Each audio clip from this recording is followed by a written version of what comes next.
ఉగ్రవాద సంస్థల మారిపోయిన గొడ్డలి పార్టీ మంత్రి మండిపల్లి రాంప్రసాద్ రెడ్డి విమర్శలు.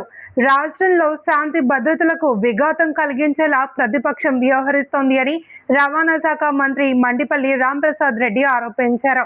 ఎన్టీఆర్ భవన్ లో నిర్వహించిన మీడియా సమావేశంలో ఆయన మాట్లాడుతూ గొడ్డలి పార్టీ ఉగ్రవాద సంస్థల మారిపోయింది అంటూ తీవ్ర విమర్శలు చేశారు. రాష్ట్ర అభివృద్ధిని అడ్డుకోవడమే లక్ష్యంగా ప్రతిపక్షం వ్యవహరిస్తోంది అని, ప్రజలను తప్పుదోవ పట్టించే ప్రయత్నాలు చేస్తోంది అని మంత్రి అన్నారు.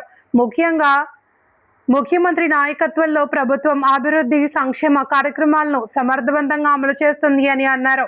ప్రభుత్వం ప్రజలకు ఇచ్చిన హామీలను ఒక్కొక్కటిగా అమలు చేస్తుంది అని, రాష్ట్ర పురోగతిని చూసి ప్రతిపక్షం అసహనంతో నిరాధార ఆరోపణలు చేస్తుంది అని విమర్శించారు. కూటమి ప్రభుత్వం ఏర్పాటైన 2 సంవత్సరాల్లో రాష్ట్ర వ్యాప్తంగా ఎన్నో సంక్షేమ అభివృద్ధి కార్యక్రమాలు గౌరవ ముఖ్యమంత్రి నారా చంద్రబాబు నాయుడు గారి నాయకత్వంలో ఈ కూటమి ప్రభుత్వం అందిస్తూ ఉంది. ఒక పక్కల మంచి కార్యక్రమాలు చేపడతా ఉంటే, రెండో పక్కల బురద జల్లే కార్యక్రమాలు చేయడం వైసీపీ వారి వంతు అవుతూ ఉంది. దానిలో భాగంగానే ఈ 24 నెలల్లో ఎన్నో పరిణామాలు మీ అందరి దృష్టికి రావడం జరిగింది. ఇప్పుడు కొత్తగా ఒక బచ్చలకూరి జోసెఫ్ అనే అతను, అంటే మన తెలుగు రాష్ట్రాలకు సంబంధించిన అతను, ఒక సోషల్ మీడియా అకౌంట్ నుంచి రాష్ట్ర ప్రభుత్వం మీద, రాష్ట్ర ప్రభుత్వాలకు సంబంధించి వ్యవస్థల మీద ఈరోజు నెగిటివ్ కామెంట్లు పెట్టడం జరుగుతూ ఉంది.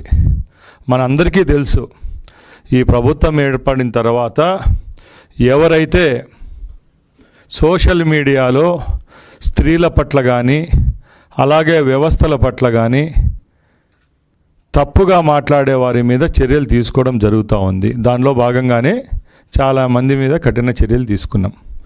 దానిలో భాగంగానే ఈ రావణ్ అనే ఎవరైతే యూట్యూబర్ ఉన్నాడో అతని మీద యూఏపీఏ చట్టం కింద కేసు నమోదు చేయడం జరిగింది. ఇది విదితమే, రోజు మనం మీడియాలో చూస్తూ ఉన్నాం. దీని మీద కూడా వైసీపీకి సంబంధించిన నాయకులు ఇది పెద్ద దేశ సమస్య కట్టు చూపిస్తూ, ఇతనేదో పెద్ద మహానుభావుడు, స్వాతంత్ర ఉద్యమంలో పాల్గొన్నవాడు విధంగా ఆయన చిత్రీకరించడం చాలా హాస్యాస్పదం. ఎందుకంటే ఈ రాష్ట్రం అనేదానికి ఒక బ్రాండ్ ఉంది. గత 5 సంవత్సరాల్లో రాష్ట్రానికి మబ్బులు పడితే ఇప్పుడిప్పుడే ఆ మబ్బులు విరుగుడైతూ రాష్ట్రానికి పెట్టుబడులు వస్తూ ఉన్నాయి. ఒక పక్కల చంద్రబాబు గారి నాయకత్వంలో ఎన్ని జరుగుతూ ఉంటే, ఒక పక్కల జగన్మోహన్ రెడ్డి గారి నాయకత్వంలో ఇంకో పని చెడగొట్టే ప్రయత్నమే ఇలాంటి రావణులు, రావణాసురులు. మేము ఒకటే చెప్తున్నాం, మా ఆత్మస్థైర్యాన్ని, మా నాయకుడి యొక్క కమిట్మెంట్ను ఎవరు దెబ్బతీయలేరు. దీనికి ఒకటే కారణం, ఆ రోజు మీరు చంద్రబాబు నాయుడు గారిని అరెస్ట్ చేసిన రోజే తెలుగుదేశం పార్టీ పని అయిపోయింది అనుకున్నారు. ఏమైంది? మీకు 11 సీట్లు వచ్చినాయి. భారతదేశంలో ఏ రాష్ట్రంకో లేని విధంగా ఈ రాష్ట్రంలో మాకు అధికారాన్ని కట్టపెట్టడం జరిగింది. ఇప్పుడైనా శుద్ధంగా బాగున్నారా? అది లేదు. ఇప్పటికి కూడా ఏదో ఒక పనికిమాలిన విషయాన్ని పట్టుకోవడం, ఒక 10 రోజులు దాన్ని ముందుకు తీసుకొని పోవడం, ఎవరు తప్పు చేస్తారో వాళ్ళ ఒప్పనడం, మంచి చేసే వాళ్ళ మీద బురద చల్లడం. దీని మీద ప్రభుత్వం అనేది చిత్తశుద్ధిగా కఠినంగా ఉంటుంది. అది ఎవరు చేసినా కూడా చర్యలు అయితే తీసుకుంటామని చెప్పి తెలియజేసుకుంటున్నాం. ఇప్పటికే చర్యలు తీసుకోవడం జరిగింది. ముఖ్యంగా జగన్మోహన్ రెడ్డి అనే వ్యక్తి, ఆయన నిజాయితీగా ఉంటే ఆయన కింద ఉండే టీం అంతా కూడా నిజాయితీగా పనిచేస్తుంది.